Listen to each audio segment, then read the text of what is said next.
వేసుకున్నాక ఇప్పుడు ఉడకెట్టుకొని పొట్టు తీసుకున్నాం కదా, ఇట్లా మంచిగా కట్ చేసుకోవాలన్నమాట, చిన్న ముక్కలుగా కట్ చేసి.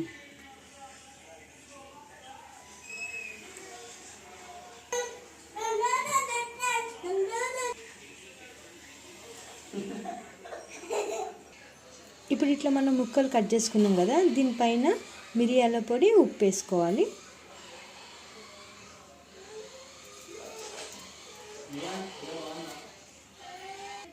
ఇప్పుడు మిరియాల పొడి వేసుకున్నాం కదా, ఇప్పుడు ఉప్పు వేసుకుందాం.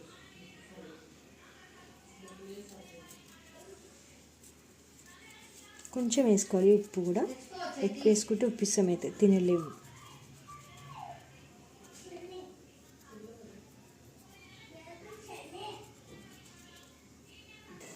ఇప్పుడు దీన్ని రుచి చూద్దాం ఎట్లా ఉందో.